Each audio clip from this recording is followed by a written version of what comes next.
শুভেচ্ছা শুভেচ্ছা শুভেচ্ছা। আজকে আপনাদের পড়ে শোনাবো ওয়ারেন বাফেটের ম্যানেজমেন্ট সিক্রেটস বই থেকে অধ্যায় 19। আদেশ না দিয়ে কর্মীর মনে প্রশ্ন জাগিয়ে তুলুন। সহকর্মীদের কাছে বাফেটের একটি আচরণ অদ্ভুত মনে হয়। হয়তো কাউকে নতুন চাকরি দিলেন, কিন্তু অনেক দিন তার সঙ্গে কোনো কথাই বললেন না ব্যবসা বিষয়ে। এমন বিষয়েও না, কোম্পানিতে তাদের কাজ কি বা বাফেট কেমন চান। প্রকৃতপক্ষে এটিও তার এক বড় ম্যানেজমেন্ট কৌশল। বাফেট চাইতেন নিজে থেকেই প্রত্যেকে কাজের ব্যাপারে লক্ষ্যমাত্রা ও মানদণ্ড নির্ধারণ করুক, আত্মনির্ভরশীল হয়ে উঠুক সমস্যা সমাধানে, যাতে ভোরবেলায় ঘুম ভাঙিয়ে কেউ তাকে জিজ্ঞাসা না করে, স্যার, আমি এই বিপদে পড়েছি, কি করব বলুন। বাফেট দেখেছেন, মালিক বা ম্যানেজাররা যদি কাজের লক্ষ্যমাত্রা ও মানদণ্ড নির্ধারণ করে দেন, অধিকাংশ কর্মী সেটি নেয় অন্যের আইডিয়া হিসেবে। স্বভাবতই সে মন থেকে মেনে নিতে পারে না এটি। কিন্তু কাউকে যদি নিজ থেকে লক্ষ্যমাত্রা ও মানদণ্ড নির্ধারণের স্বাধীনতা দেওয়া হয়, সেটিকে সে নিজের আইডিয়া বলেই গ্রহণ করে এবং সিংহভাগ ক্ষেত্রে গোলস অ্যান্ড স্ট্যান্ডার্ড সেট করেন, যতটুকু করা সম্ভব তার চেয়েও বেশি। বিষয়টি তখন মালিক বা ম্যানেজারের লড়বার বিষয় থাকে না, হয়ে যায় নিজের ফাইট। বাস্তবতা হলো, সব মানুষই চায় নিজের ফাইটটা ভালো মতো করতে। একটি গল্প মাঝে মধ্যে শোনাতেন বাফেট। গাড়ির দোকানে সেলস ম্যানেজার ছিলেন এক লোক।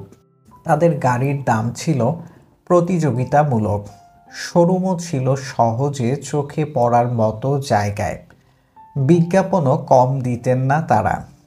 তা সত্ত্বেও বাড়ছিল না বিক্রি, অথচ প্রতিদ্বন্দ্বী কোম্পানিগুলো মুনাফা অর্জন করছিল ব্যাপকভাবে। দেখা গেল সমস্যা আসলে সেলস টিমেই। তারা কাজের চেয়ে নিজেরা গল্প করে বেশি। দিন শেষে বাড়ি ফেরা ছাড়া বিক্রি কিভাবে বাড়ানো যাবে এ নিয়ে কোনো পরিকল্পনাই মাথায় থাকে না তাদের।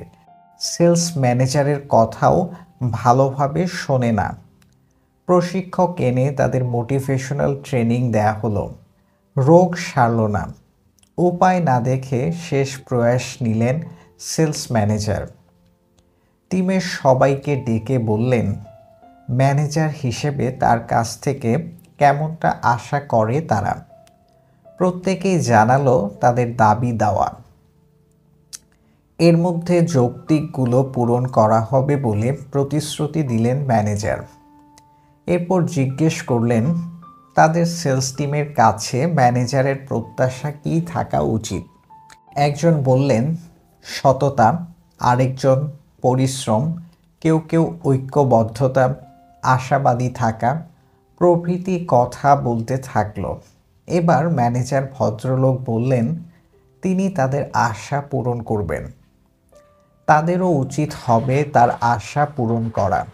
এতে সেলস টিম এতটাই সেলফ মোটিভেটেড হয়েছিল যে পরের বছর রেকর্ড গাড়ি বিক্রি হলো কোম্পানিটির। বাফেটের ব্যবসায়িক ও ব্যক্তিগত জীবনে আসা যাক। একবার দেখা গেল বার্কশায়ারের অধিভুক্ত এক প্রতিষ্ঠানে মুনাফা কমেছে উল্লেখযোগ্যভাবে। এই পরিস্থিতিতে অন্য কেউ হলে হয়তো কোম্পানির পদস্থ কর্মকর্তাদের ডেকে বকাঝকা করতেন। সেসব কিছুই করলেন না বাফেট। তিনি সব কর্মীকে একত্র করে বললেন, খুবই দুঃখজনক, গত বছর আমাদের লস হয়েছে। অবশ্য তার যৌক্তিক কারণ ছিল, তবে আমার বিশ্বাস মূল সমস্যাগুলো দূর হয়েছে এরই মধ্যে। এ অবস্থায় চলতি বছরই যদি কোম্পানির মুনাফা বাড়ে, খুব খুশি হব আমি। আশাও করছি তেমনটি ঘটবে। এ অবস্থায় কি হারে সবাইকে ক্রিসমাস বোনাস দেয়া হবে সেটিও হিসাব করে রেখেছি। বাফেটের এ কথায় কর্মীরা সেলফ মোটিভেটেড হওয়ায় ঠিক পরের বছরেই মুনাফা বেড়েছিল। একবার দেখা গেল বাফেটের মেজো ছেলে যাচ্ছে তাই রেজাল্ট করতে লাগলো স্কুলে। বাফেট তাকে বকা না দিয়ে জিজ্ঞেস করলেন বাবার কাছে তার কোনো আবদার আছে কি না। বিরাট এক তালিকা ধরিয়ে দিল ছেলে। এর মধ্যে বিলাসদ্রব্য বাদ দিয়ে কোনগুলো বেশি প্রয়োজনীয় তা বাছাই করতে লাগলেন দুজন মিলে। এরপর শর্ট লিস্ট তৈরি করে বাফেট পূরণ করলেন প্রতিটি আবদার। শেষে শুধু বললেন ছেলে হিসেবে এবার তারও উচিত বাবার আবদার পূরণ করা। বাফেটের চাওয়া অবশ্য বেশি কিছু নয়। তিনি কেবল চান তার সন্তান ক্লাসের প্রথম 10 জনের মধ্যে থাকুক। বাফেটের কথায় সেলফ মোটিভেটেড হয়ে পরের বার ক্লাসে ফার্স্টই হয়ে বসল ছেলেটি।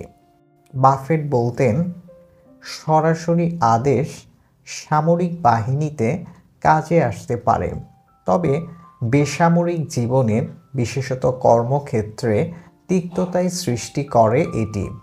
তার চেয়ে ভালো হলো মানুষকে প্রশ্ন করা, মাঝে মধ্যে সাজেশন দেয়া। এর ভেতর দিয়েই ম্যানেজাররা যা চান সেটির বাস্তবায়ন ঘটানো সম্ভব।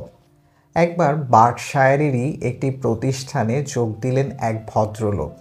চাকরিতে যোগদানের কয়েকদিন পর বাফেট এলেন তার বাসায়।